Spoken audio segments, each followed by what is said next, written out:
man maa topp ci njiit li foofu maa ñëwal Gambia pour ci bési Baye Gora Khouma bi parce que bés bi bu ñu hitteel la transport union yi Gambie bi bu taxawee gannaaw yàlla Baye Gora Khouma def na ci loxoom suma président dafa wax ne Baye Gora Khouma mooy idolam ci moom lay roy ba tax na ñu ngi am congrès samedi bi ñëw nii sax waaye lum xat-xat mu ne li olof di wax ci lum xat-xat ñu boole ci xorom mu ne foog kon mën naa ñëw taxawal ko fii représente Gambia yëpp ci bési Baye Gora bii di leen sant di leen gërëm di leen ñaanal jàmm di ko sekku ci yéen maa ngi nuyu nag suma naataango Abdourahmane ñaan jël nuyoo bi teg ko ci loxo mu joxal ma ko ñoom Baye Gora Ngom ñoom Daouda Lo ñoom Wee Diagne Dieng Sall mu joxal ma ko daal union routière du Sénégal yëpp di leen sant di leen gërëm maa ngi jógee Gambie man la Jarga Fall depuis démb nag maa ngi fi te bés bee ñu ko jaral incha allah ñoom la ba balaa moo jeex Baye Gora ndam li yal na ko jik yal na en bi woyof ci darajaay rasulullah waa jërë ngeen jëf. Ndiaga Diallo la président GIE regroupement taxier bu Kër Massar trésorier général comité bu Kër Massar waaw suñu kilifa ki ñu def tey ñu doon dara ci transport en commun muy Alaaji Gora Khouma moom bis bi suñu bis la quoi ñun ñoo taxaw pour sargal ko Gora Khouma mooy Sénégal mooy monde transport Gora defal na lépp transport moo tax tey ba nit ñi soxla ko tey def ko lii ñu ko def ñun sargal bi sax dama naan dafa yeex ñun waroon nañ koo sargal bu yàgg Gora daal transport amul fayam. Tamsir Ndiaye laa tudd nekk président ACRS association des chauffeurs routiers du Sénégal. waaw mënuñoo ñàkk a teew ndax kilifa gi nga xam ne moom la ñuy sargal mën nañ ne mënoo wax ci transport benn wax ñaar te tuddloo ko donc mu nekk icône ci transport nekk kilifa goo xam ne wax dëgg yàlla mat na liñ koy doyee uuf na boot na jiital na mu ngi gestu li ñuy xaar nag mooy wax dëgg yàlla ñun ñëpp ñu xam ne kenn ku nekk ci ñun war nga def li mu def ci transport muy taxawaay bu am solo boo xam ne am na ko muy jàmmal na waa transport mu ngi xeexal chauffeur mu ngi leen di jooyal seenu njàmbat donc tey su ñu ñëwee war nañoo ñëw ñàkk a ñëw nag yaakaar naa moo ñu doon métti mais teew ci bis boo xam ne dañ koy sargalee sunu kilifa mun nañu sunu baay la secrétaire général Gora Khouma yaakaar naa loolu lu ñuy neex la ndax it dañuy ñaan yàlla am bis bu mel nii. li ma lay wax rek mooy nit ku gëm transport nit ku gëm chauffeur nit ku gëm permis nit ku gëm carte grise moom lay défendre ba mu ko xamee ba léegi te it nag boot na ñëpp uuf na ñëpp ànd na ak ñëpp Gora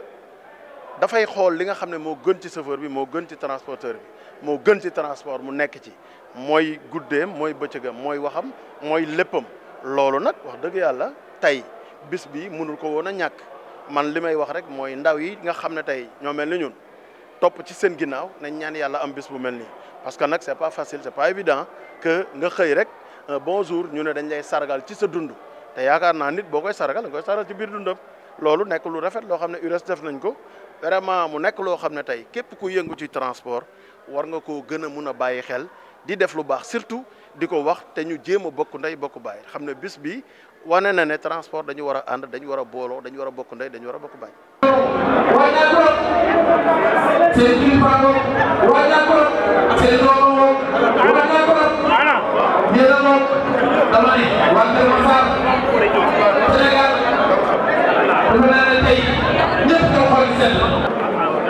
jaaj président boo ne diga sima jaaj président dama ne toog leen ñi amul place la ñëw toog ndax tey dina ni gan ñi ñëpp da leen a war a xool jàkkaarloo ak ñoom. waa asalaamaaleykum waa salle bi macha allah ñu ngi nuyu mbooloo mi fi teew yëpp di nuyu autorités yi macha allah waaye di nuyu ak di sargal suñu parrain d'honneur muy Alaaji Gora Khouma ñu dëkk ak moom ci ñàkkurab macha allah gis teraanga yi ak baax-baax yi mu fay def mu nekk suñu parrain d'honneur kon bu amee bés macha allah kon foog ñu ñëw sargal ko wane suñu bopp def une très forte délégation ànd ak waa ñàkkurab waaye ànd ak les Linguère leaders de ñàkkurab pour sargal ci suñu parrain jërëjëf xanaa di ko ñaanal rek mu yeggaleeg sago merci. voilà waaw wàcc na xale anañu wàcc na wax ni anañu vraiment li neex na xool sedd na vraiment tey transport am na ndam ay transport am na ndam dama ne waaw waaw président Abdou mu ngi lay sa dox présentation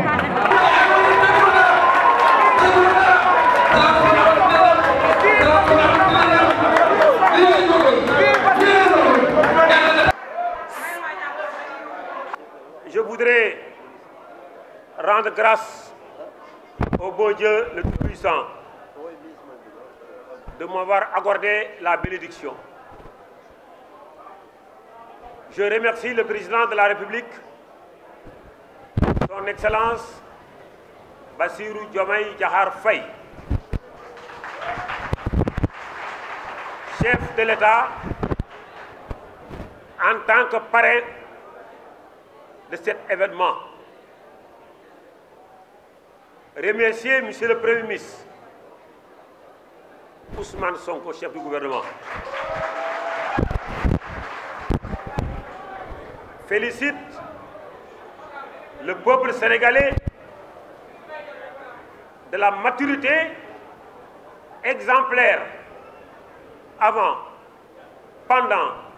et après les élections législatives du 17 novembre 2024. Je félicite M. Ousmane Sonko, encore tête de liste Pastef. Remercie tous les ministres et directeurs généraux des services de l'État. Un grand remerciement aux autres services, aux autres directeurs généraux et chefs de service du secteur privé. Remercie les responsables des organisations syndicales et regroupements du Sénégal et jeunes du continent affiliés à l'ITEF, que je ferai tout mon possible de relever le défi et ne jamais vous décevoir de ma mission. Chers camarades de la coordination ITEF Sénégal, un grand merci de la collaboration et de la confiance que vous portez à mon endroit. Remercie le camarade Mody Guiro de la synthèse et l'ensemble du bureau confédéral. Remercie les autres secrétaires généraux des centrales syndicales du pays. Remercie les opérateurs et travailleurs du secteur des transports routiers. Remercie également tous les délégués comme membres simples du syndicat de l'Union des routiers du Sénégal. C'est vous les initiatives de ce Sargal, pas moi, c'est vous. Je vous dis un grand jarama. Je remercie aux camarades du comité de gestion de Keur Massar. Remercie la population de Niakourab, mon village natal. Le chef de village, mon oncle Mondoy Ndoye, ici présent. L'imam Ratib Mohamed Diop, Hassan Anne, président des délégués de quartier. Remercie les chauffeurs de Niakourab, à la tête Modou Sall. Remercie la présence des autres villages environnants. Remercie mes deux épouses, Naefal et Worondoy. Remercie mes amis d'enfance, Bokkodjom, une association créée depuis 1969.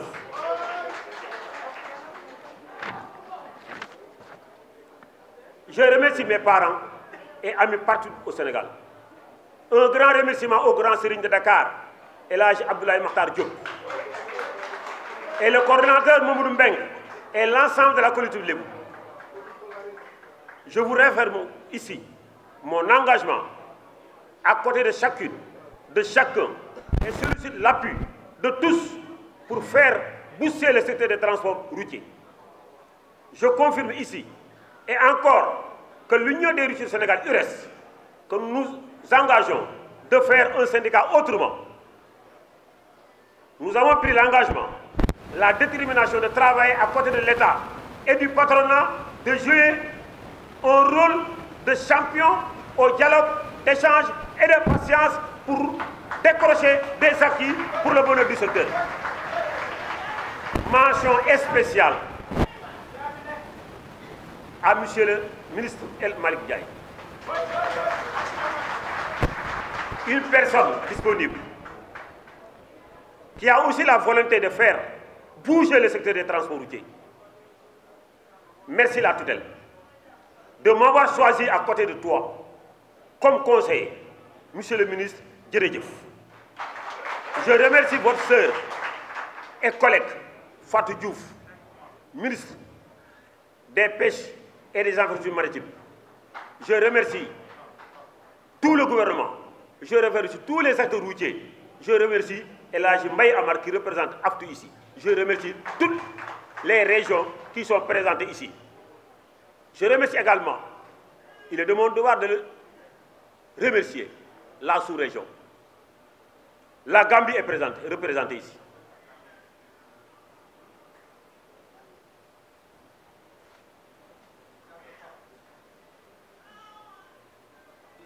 Le Mali est représenté.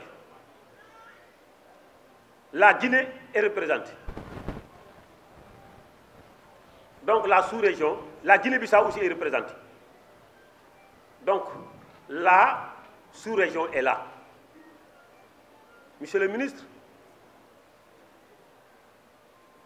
je voudrais vous signaler de nouveau que nous avons une grande satisfaction de votre présence ici. Monsieur le Président de la République m'a écrit une lettre de me dire qu'il est avec nous en tant que partenaire.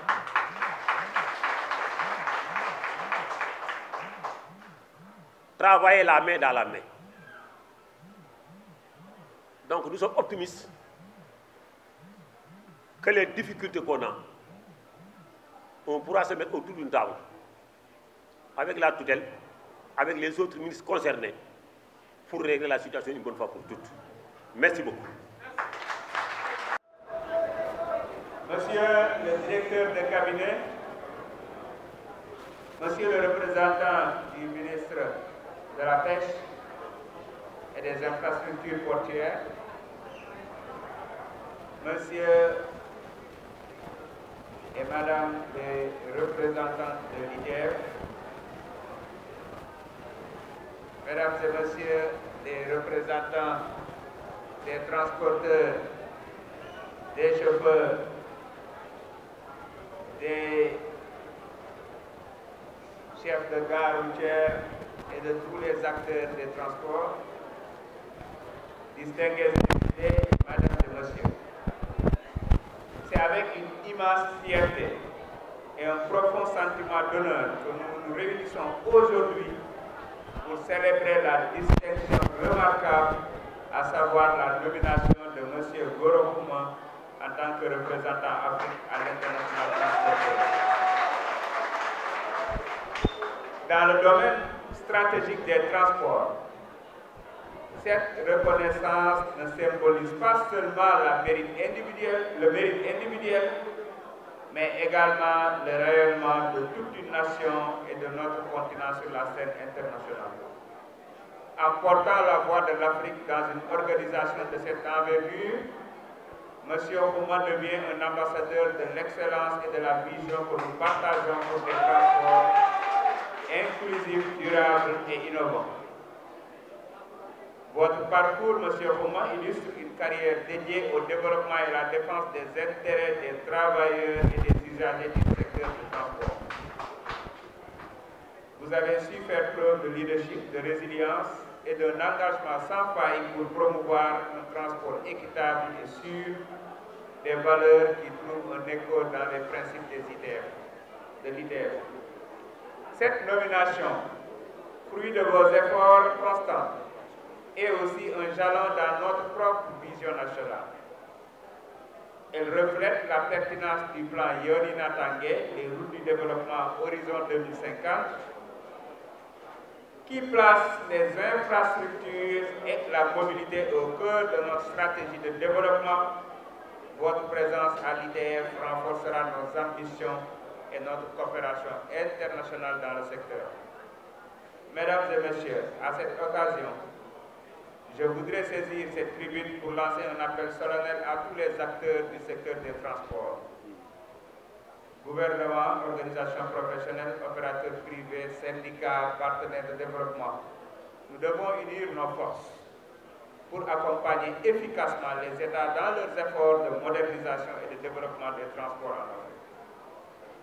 Les défis qui nous attendent, qu'il s'agisse de l'amélioration des infrastructures, de l'intégration régionale et de l'adoption de technologies vertes, ne peuvent être relevés qu'en synergie. Une telle union des forces est essentielle pour bâtir des systèmes de transport qui répondent aux besoins de nos populations et favorisent une croissance durable. Monsieur Khouma, votre nomination est une étape dans cette dynamique collective. Vous serez une voix forte pour inciter à cette collaboration continentale et internationale indispensable à la transformation des transports en Afrique. Je tiens à réaffirmer, au nom du gouvernement et du peuple sénégalais, notre soutien indéfectible à vos futures missions. Nous sommes convaincus que vous saurez représenter avec brio les aspirations et les priorités de l'Afrique tout entière. Mesdames et messieurs, célébrons aujourd'hui non seulement un homme, mais également une vision, celle d'un secteur des transports qui unit les peuples, stimule les économies et prépare un avenir prospère pour notre continent. Félicitations, M. Khouma, le Sénégal et l'Afrique tout entière sont fiers de vous. dama koy tënk rek ci wolof ginnaaw bi ma nuyoo mboolem ñi fi teew nañ fi tamit ci turu président de la République ak premier ministre ndax comme ni ñu ko waxee président de la République bi mu jotee invitation bi ak lettre de parrainage bi imputé na ma ko pour ma teew fi en tant que ministre des transports kon dama fi ñëw ci ñaari casquette waaye damay jàpp ne benn rek la ndax ci ndigalal président laa nekk di wax ne mbégte la ñu am teew fii tey ci ndaje bi nga xam ne ndajeem sargal la jëmale ko kenn koo xam ne ñëpp ràññee nañ ko ci secteur du transport di monsieur Gora Khouma dañu ko tabb nag ci institution bu am solo mi ITF nga xam ne tey bu ñuy wax forum bi gën a mag ci àdduna bi ci wàllum transport ITF la te mën naa ne sax daf ñoo jiitu ndax Sénégal officiellement duggagul ci forum bi waaye on est toujours invité par le Maroc qui est un État membre et que ñi ngi nekk ci diligence yi pour nekk aussi un État membre kon moom bu fa nekkee dañuy jàpp ne ñun ñëpp la fa teewal ci lu jëm ci wàllum transport nag lu ñu mel dafa am solo maanaam ñuy reconnaître suñu ay doomi réew rawatina ji war a teewal continent wu lëm yaakaar naa ne dina tax ñu teewal fa Sénégal ak Afrique ci seen ay jafe-jafe waaye tamit ñu ñuy mën a indil di gën a dolleeku ci ay xalaat yoo xam ne dina permettre ñun kat ci mission bi ñu am di jubbanti transport ñoŋal ko ba ñëpp gis ci seen bopp dina gën a yomb ci ñun ndax seen ay xalaat yu rafet ak seen expérience yi ngeen xam ne di ngeen ko taataanee foofu waaye dañuy wax ni lu ni mel tamit mérite la parce que wax fa dëgg yàlla ñun màgg nañu di la dégg ci secteur ba yàlla dogal tey ñu doon ministre te li ñu xam mooy contre vents et marées da nga mës a défendre intérêt wu transporteurs yeeg chauffeurs yeeg usagers yi de façon globale kon loolu day nekk loo xamante ne nii je pense que sargal bi ak ndombal tànk bi ñu la jox loo yayoo la loo xam ne ci yaama neex la te ku xam forum yu ni mel wala institution yu ni mel xam ne du ñu tànn juste ci yaama neex waaye dama bëggoon a saisir occasion bi ngir tàllal loxo mbooleem acteur du transport jàpp ne ngir njariñal askan wi la ngir njariñal ñi nekk ci secteur bi la ngir njariñal réew mi ba tax na dañu bëgg wax leen ni suñu yéene mooy ànd ak yéen defar secteur bi parce que ci vision 2050 bi nga xam ne président de la république lancé na ko mënuñu ci dem am ci résultat yi ñu bëgg fekk ne amuñu mbooleem acteurs yi rawatina ci mbirum transport ak infrastructure ci suñu ginnaaw ci suñu kanam ci suñu ndeyjoor ci suñu càmmoñ ngir ñu mën a matal loola kon ñu ngi leen ci tàllal loxo bu baax a baax fa may daanelee nag mooy di wax ni ñu gouvernement bi ci turu gouvernement ci mission yi nga xam ne jox nañ la ko ñun dinañ la si taxaw dinañ la si jàppale ndax boo réussir Sénégal mooy yi ndax daf ñu wóor ne boo fa demee ci ni ñu la xamee di nga fa teewal Sénégal di nga fa teewal Afrique kéem kàttan waaye ci anam yi gën a rafet kon mbokk yi tey bésub mbégte la bésub sargal la te ki ñuy sargal yeeyoo na ko ndax non seulement nit la ñuy sargal waaye dama jàpp ne ab secteur la ñuy sargal mi secteur u transport boo xamante ne nii dafa war a boole askan wi waaye dafa war a nekk loo xam ne day jouer rôle ci développement wu réew mi waaye daf ñu war a mën a yóbbu ci naataange